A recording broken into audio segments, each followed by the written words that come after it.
Hello, everyone. Thanks for tuning in. My name is David. I'm a regional here with 4 Hour Future. We are here as a coalition with labor leaders who are joining a panel on the value that unions bring to the workplace and the impact that the proposed ProAct will have on the American workers and the working class. I'd like to take a minute to thank our coalition partners who helped to put this evening together.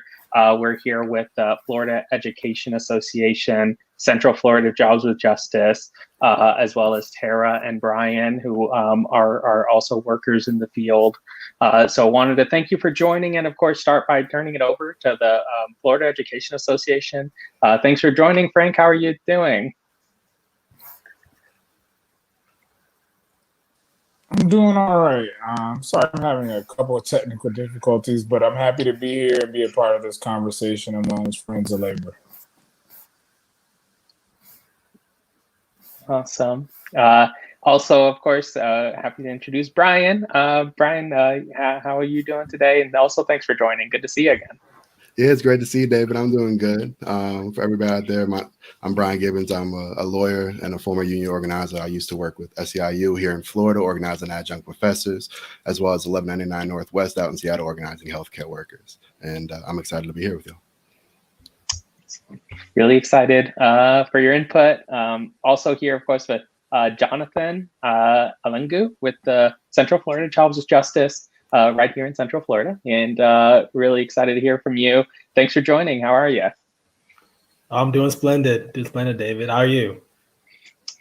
Pretty good here. Thanks. Could you tell us a little more about Central Florida Jobs with Justice and the work y'all do? Yeah, absolutely. We are a local coalition that's part of a national network called Jobs with Justice, and we are a coalition of faith groups, student groups, labor unions, and community organizations that really work on strategies and support all economic justice fights that are in our area, in our region. So we really work with different groups, no matter what they have to bring, but like what we really center around, like what is the economic justice angle around it, and really organize around that. Well, really glad to have you here. And of course, we're also joined by Tara. Tara, thanks for joining. Could you tell us a little bit about yourself and the work you do in Florida? Yes, thank you so much for having me. I'm a local business owner here in South Florida. My business is Finessing Freedom, and it's all about helping local businesses and everyday people with understanding the benefits of having business credit and also having good personal credit.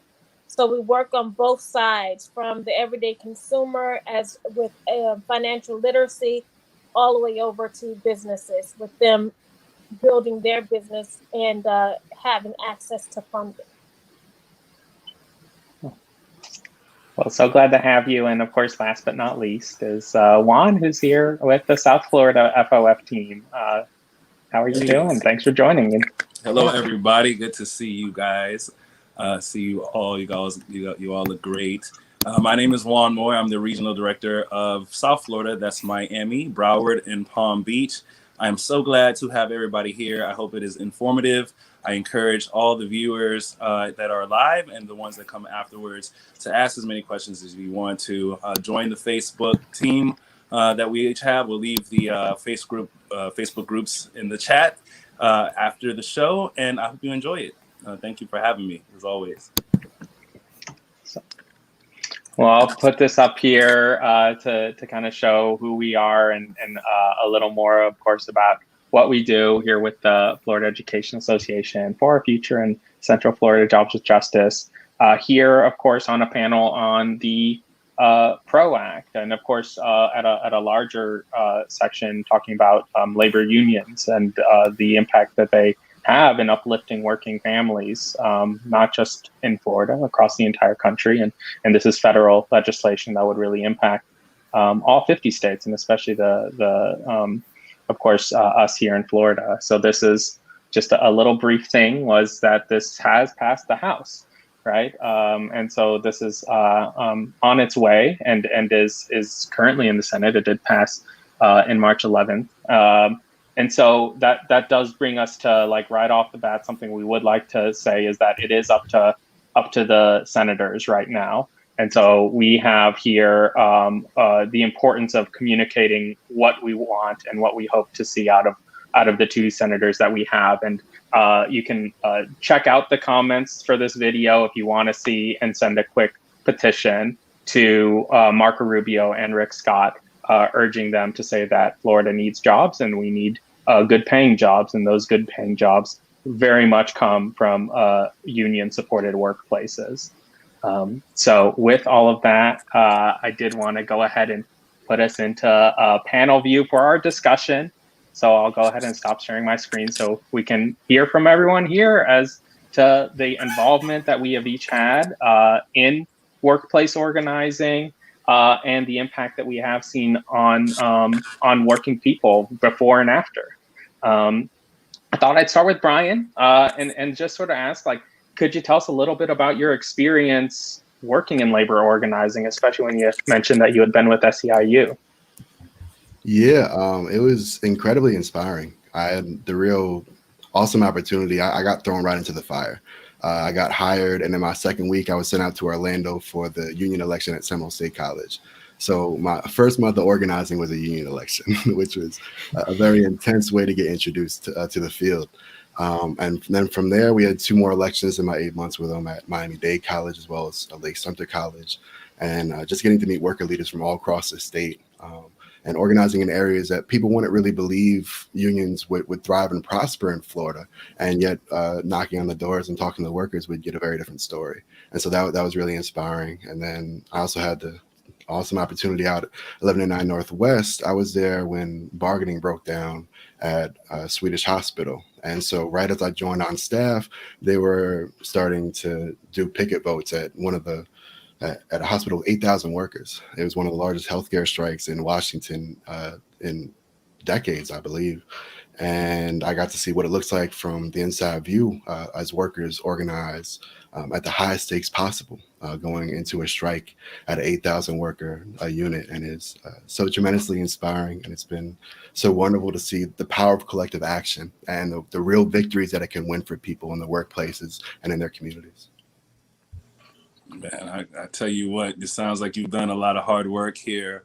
And I thank you for sharing that. I want to ask really quick so we can jump into, if Jonathan wants to answer this, can we go ahead and describe to the audience, those who don't know exactly what a union does or is, can you just tell us briefly or tell the audience what it is that unions represent and what they do?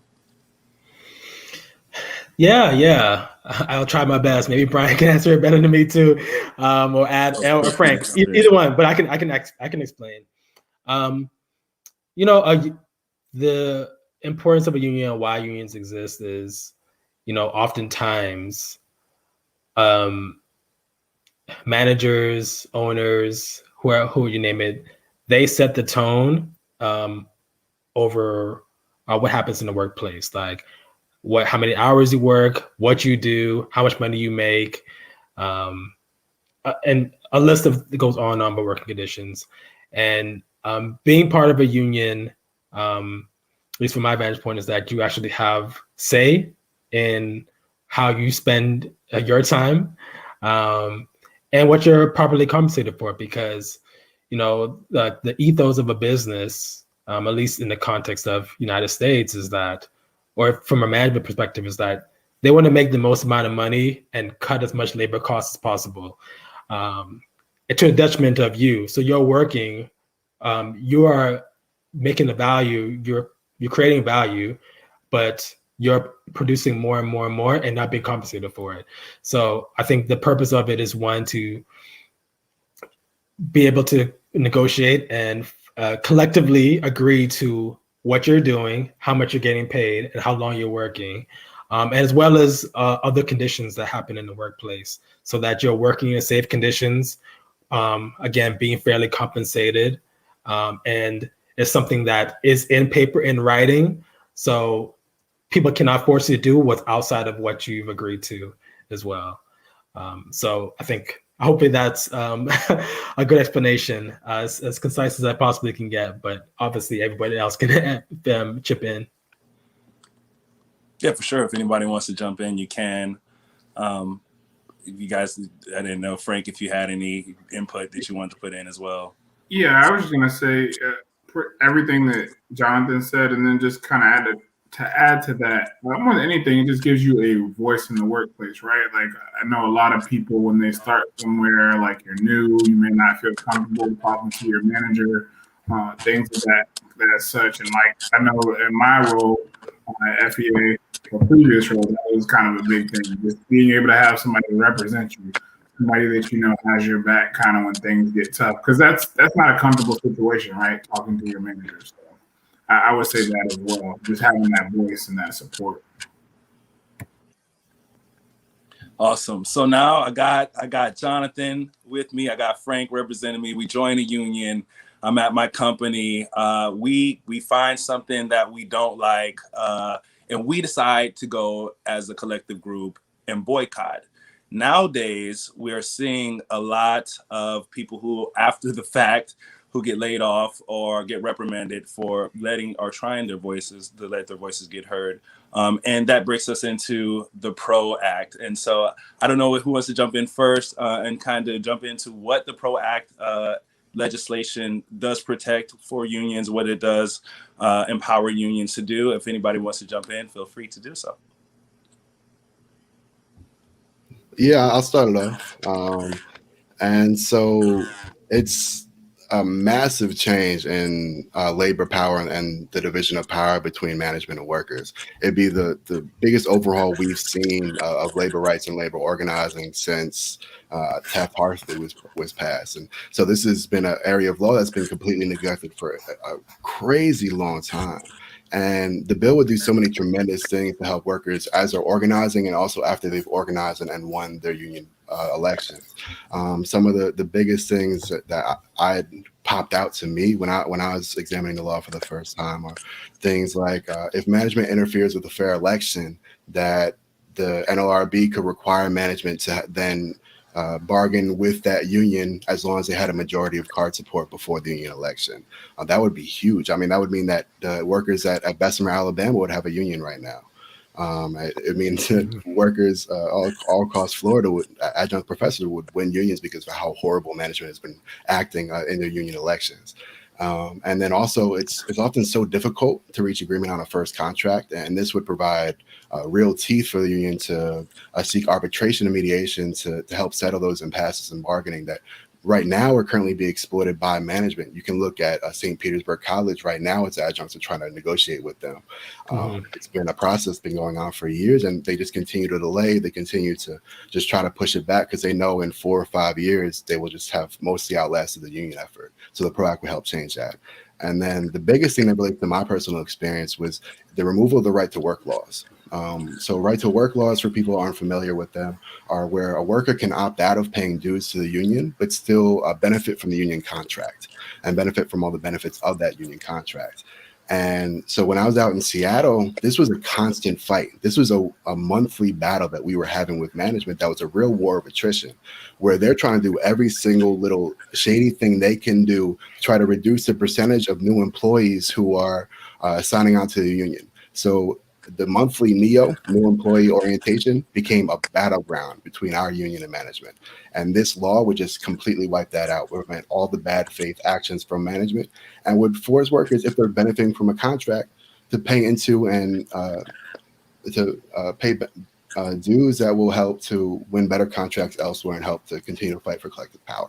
So it'd be a truly transformational bill that would be the biggest improvement in worker power that we've seen in generations. Absolutely. I very much so appreciate that. I know, Tara, you're coming from Alaska into your new found position. I know you were telling us that you came from a strong unionized area where you were, and you could go ahead and attest to some of the things you saw, the benefits of unionization. Yes. I lived, the community that I lived in, the unions were a very, very big thing. Whether you work for the city or the fishing industry, the union literally ruled our community. But I saw the benefits of it, because a lot of times where if something were to happen, and instead of, for example, when I worked for the city, and we had the union, if an employee was having an issue, and a lot of times you would go to HR, and depending on management, if things didn't work out, you were let go and you had no protection. But I saw where the union was acting like the mediator in between the company that you work for, and they were your advocate, where a lot of times you may have been able to get headway on your own. The benefits of the union was, I mean, it was an amazing thing to see the processes that, and how protected you are as an employee within a company when you have a union behind you. For sure, for sure, for sure. Thank you so much.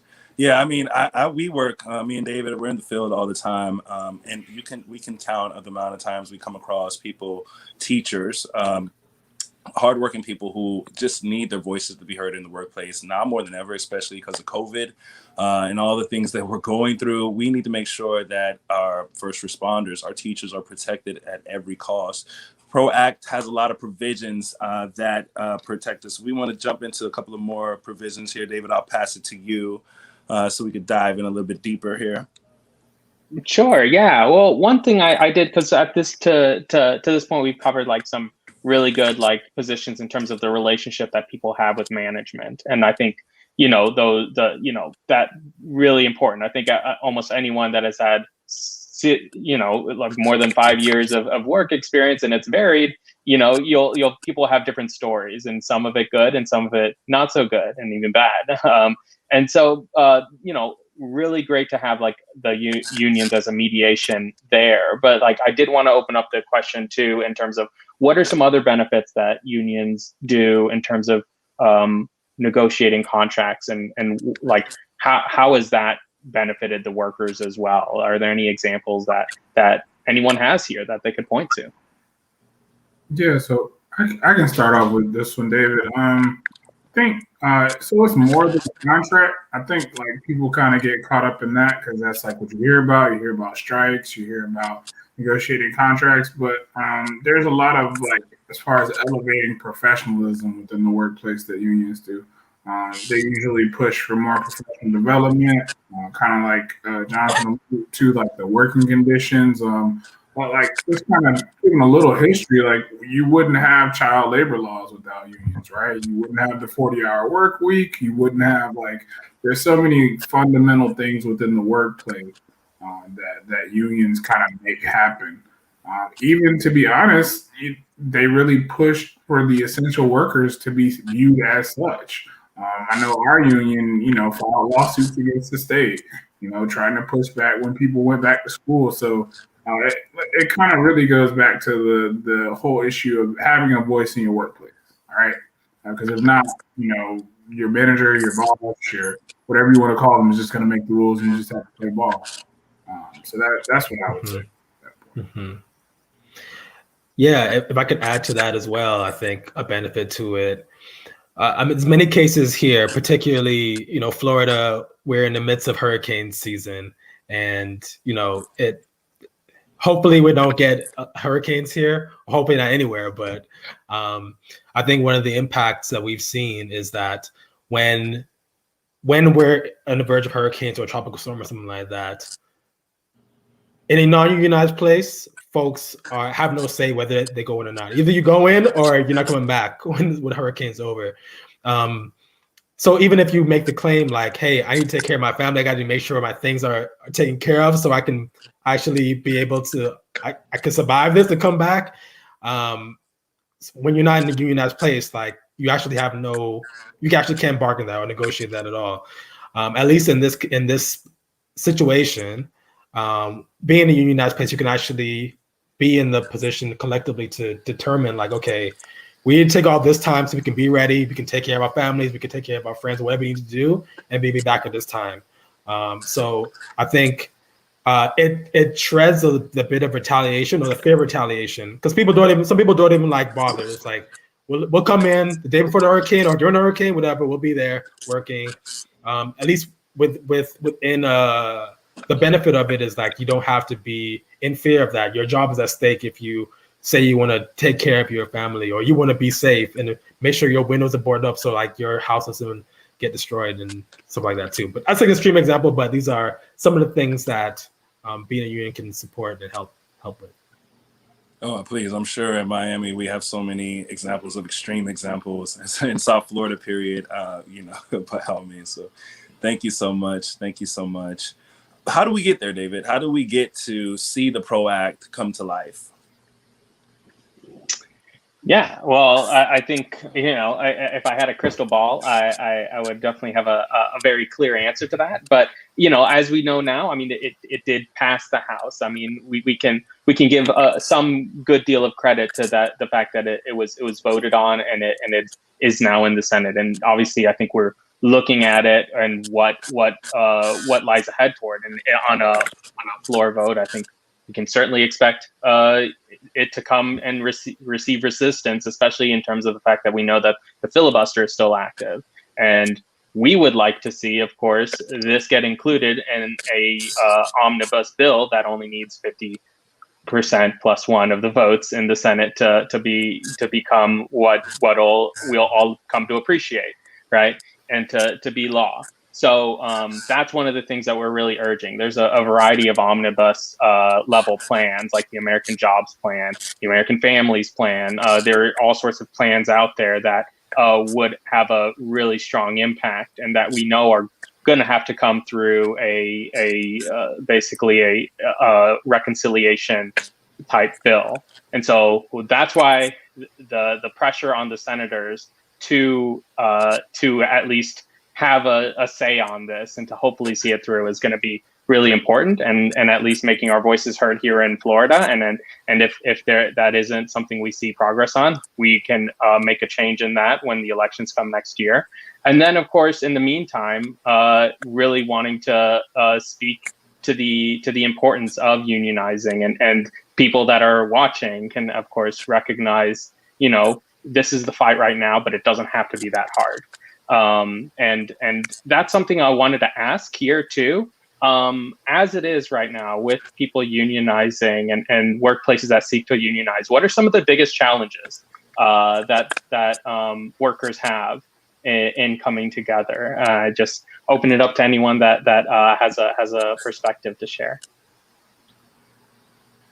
So I think it kind of goes back to, I think Jonathan said it, just the whole fear thing, right? Like, you can be fired, and they don't have to give you your job back if you participate. And kind of before this, until this is passed, what's called concerted protected activity.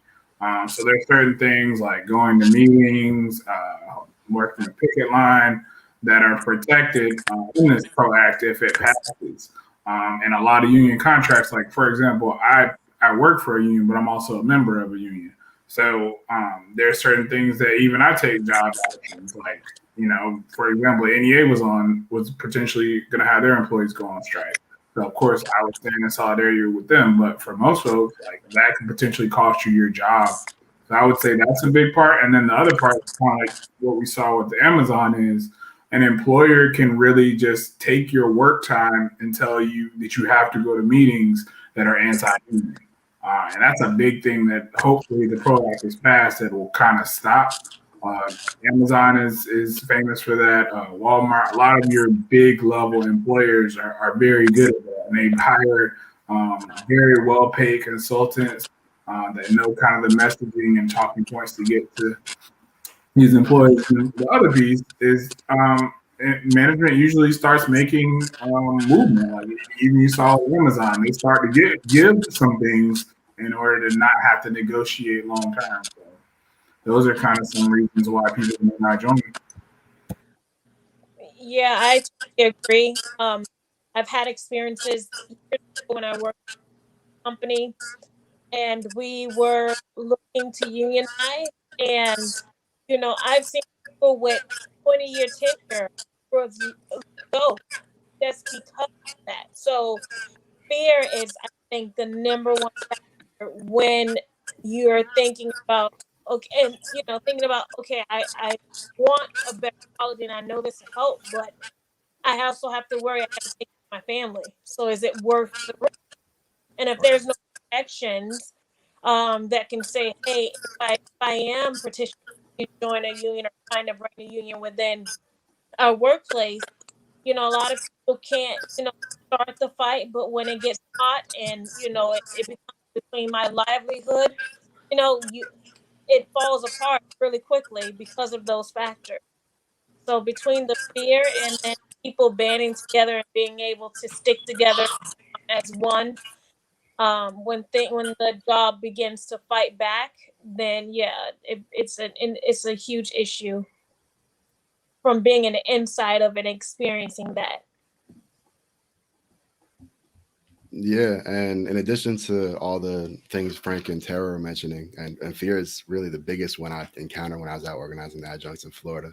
Another real big challenge is just the lack of familiarity with unions.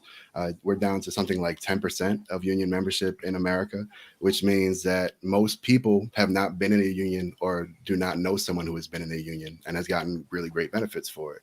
And as we all know in organizing, people really start to understand topics when it's personal to them. When they've had experience with it, when they know somebody who's had experience with it, when it becomes something really tangible, not just talking about broad abstract concepts about worker power. And so many people are lacking that. And then when you combine that with how much propaganda there is against the unions, it becomes sometimes overwhelming to accomplish, especially once the employers start hiring anti-union firms and really engaging in an anti-union organizing campaign. Like when I was during the election for Miami-Dade College, NPR had the president Padron on for a half hour talking about how horrible the adjunct union would be, the family they have at Miami-Dade College, why this would just hurt education in the area. And they played like a 2-minute clip from an adjunct leader of why they were organizing and why so many of the workers were desperate and how much of a tremendous impact this would have on their lives. That's NPR. That's the friendly liberal outlet. That's the one people look to thinking they're progressive. And even with that, they gave a 30-minute propaganda spiel to the president of the university to union bust. And so there's really tremendous challenges on top of the real fear that you're already dealing with. Yeah, absolutely. And again, I mean, especially being here in Florida, I mean, you could get fired for having the wrong colored shirt. And so we know how important it is to have workers' rights, for one, and the importance of unions. I want to piggyback off something that David said. We can only get to certain points if certain people higher up sign off on things. We've known that some people, not to name any names like DeSantis or Rubio, have been absent in the American Jobs Plan. And we hope they're not absent in the ProAct, as you can see, discussed by the panel. And I'm a witness. My parents were part of a union. How important it is to be able to protect and provide for your family in this day and age, for sure. Did we have any other words that we wanted to say about the ProAct? We're going to go ahead and wrap this up here. I think just one more piece, not to get too technical, but I think the really important two real important parts of the ProAct for me is kind of like the mutual solidarity that it starts to build within the labor movement, as far as allowing people to kind of in other industries to strike together, which is huge, and kind of really push back on management. And really being specific as like what is protected under like concerted protected activity, because it's been really vague for a long time, and like kind of being a part of a private sector union but working for a public sector union, I see every day how like they really have cut away at kind of these rights that were established in Taft-Hartley and a lot of these other laws. So I really hope the ProAct gets passed so workers can get some real protection. Yeah, for sure. And I think try not to be too technical about it. The classification of workers. So we know in California, I think it was last year, they passed amendment, the Constitution Amendment, I think, like to stop, since gig work is like a big trend now, like to stop them from being classified as employees, but the independent contractors. I think the benefit of the ProAct is that it doesn't matter if you're an independent contractor either. You're allowed to be a part of a union in a sense. And also, I think that was a big caused a lot of confusion because they didn't know how independent contractors fit into this. I mean, also freelance writers for newspapers and stuff like that, or journals or magazines. They also can be organized and collectively bargained too. So it's open not just for like the traditional sense of what you think of workers, but to all classifications of workers too, which is a big piece, which has been missing for quite a bit of time now. Yeah, for sure. There's so many contractors. I'm glad you brought that up. So many freelancers and contractors that were not going to be covered now with the ProAct can have their benefits as well. That is awesome. Thank you so much for bringing that up. Yeah, and on the subject of like worker solidarity and intra-union, extra-union solidarity, is of course like we want to highlight some of the ongoing or even recently completed fights that workers have had here. And we were just at the airport, the HMS host workers that are in an ongoing, and it has been a very elongated process, but we are hoping to see that process fairly play out. And so there are other working groups that have been coming together that we'd like to highlight and even mention. Are there other efforts in the state that are worth mentioning that should get a shout out? And of course, also be a part of the worker solidarity to be here to support.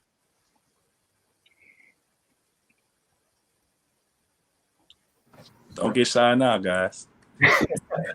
So I don't know if this is considered a win, but it definitely stopped a huge loss. Just watching the AFL-CIO really kind of concentrate all that worker power this session and stop Senate Bill 78, because that would have crippled every union in the state of Florida. I'm just glad that did not pass, so that we don't have to sign up people every year for the union and have them kind of fill out all this extra paperwork. That was huge. And really seeing, to their credit, police and firefighter unions really be vocal about why this is not okay, because they usually kind of go along because they know they'll be carved out. So that was really cool to see all the workers of the state stand together and say this is not okay. And we won. Like it was funny to watch the lawmakers and stuff have to walk back these statements and say they're not attacking workers, and they were screaming. So that was cool. That was a cool moment. For sure, man. For sure.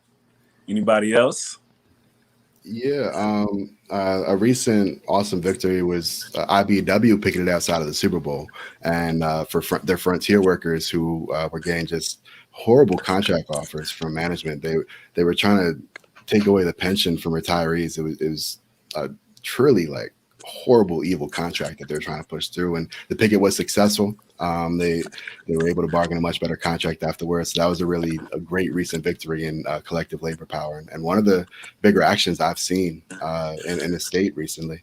And then also last year during the election, SEIU, we had teamed up for one member, Pinellas DSA, and we sent over 3 million texts throughout the state with SEIU advocating for the minimum wage amendment that was passed, which helped increase the minimum wage here in Florida to $15 an hour. That was such a tremendous victory. So that was another great recent labor victory as well in the state. Awesome. Awesome sauce. Hey, well, I am so thankful for you guys coming out and sharing with us. Did you guys have any last words? Anybody want to give any organizational things that you're doing within the region you're in? Feel free to do so, please. Yeah, I'll get it started off. Like I said, I'm with Pinellas DSA. One of the biggest things we have currently going is Richie Floyd for St. Pete City Council. He would be one of the strongest labor advocates in any elected position throughout the country. And so we're really fighting really hard. The campaign's been fantastic. We have such tremendous volunteer energy. He's not only leading in field operation, he's also leading in fundraising. It's been truly tremendous to see the energy that an actual grassroots, really progressive, really strong labor fighter can achieve. And so you can check out either PinellasDSA.org or RichieFloyd.com to see the work that we're going and get involved, be a part of it, because we're not just going to stop here in Pinellas. There's a real opening here in Florida. We all know it, and that we. And within that opening, there's an opportunity for change. And either it's going to be the rich billionaires who own the Republican Party who dictate that change, or the workers are going to rise up and be able to dictate that change. And we've seen over this past decade, organizing is really improving. And so we have a real opportunity here. For sure. Appreciate it. Frank? I don't know if there's anything find you. we're working on, but I will say, just from like a big picture state perspective, we're really pushing this American Rescue Plan. And what I would say is, even if you're not in the union, even if you're not in labor, make sure you're reaching out to your local school district and ask how they're spending that money, because it's billions of dollars coming into the state. And working with the Central Florida Jobs of Justice, and Florida Rising, and some other folks that are on the Florida Bargaining for the Common Good cohort. We're working on like some asks, some like really big asks, as far as like how that money should be spent. We really need to redo our electric grid. I think we all see what's going on in the Pacific Northwest right now. Like, we really have to start to make climate justice a priority in the labor movement. But other than that, I would say I will leave you with this: work hard for your employer, but be loyal to your union. That's kind of all I have to say. For sure, I like that. Jonathan, I don't want to leave you out. Thank you. I have a few. So you saved the best for last. I want your previous question to shout out to. Brian was working on it, so shout out to the adjuncts at Valencia College that won the right to organize. Now the contract is now the beginning of the revolution there. So one thing we're working on. So we are connected with another organization, Central Florida Climate Action, and we're working on a worker survey. And really, the intention of it is that, as Frank was talking about climate is very important to labor and to economic justice just as much as anything. Mainly because when people think about climate, obviously the narrative is like, let's use plastic, don't use plastic bags anymore, or let's grow trees, or let's do that. But actually, it's much deeper than that, and it's much deeper than just like what we think about, like coal or gas or things like oil, stuff like that. It's like even people in the service sector, which Florida is like a dominant industry for, even they have things that they need to do in the workplace to improve in terms of climate justice, or in what we call a regenerative economy. So how we removing ourselves from fossil fuel industries and increasing a regenerative economy. And most of the conversations about climate, they don't include workers in it. Workers are completely excluded, and they're actually the things that happen are at the expense of workers. So we actually want to get a worker's perspective on what it means, what climate justice means to them. What does a just transition means? These are terms that are talked about on a high level, but really workers don't actually have an understanding of it. So of course it's going to be rejected because they don't know it. So the intention with the survey is to like really start from the ground and really get a perspective of it. Because people, they see what's happening. They see what's happening in terms of our water supply. They see what's happening in terms of our air supply, and so they have solutions too. So like, how are working people, particularly marginalized people in the workplace, making these decisions around the climate? So there's a survey. I'll share the link and hopefully get it out there too. And I want to say one last thing. just around the ProAct, but in general, like we've seen with the pandemic, and now that we're not really out of it, but as a lot of people are not returning to work, they're not returning to work for these low wages that they're being paid or being put in unsafe conditions.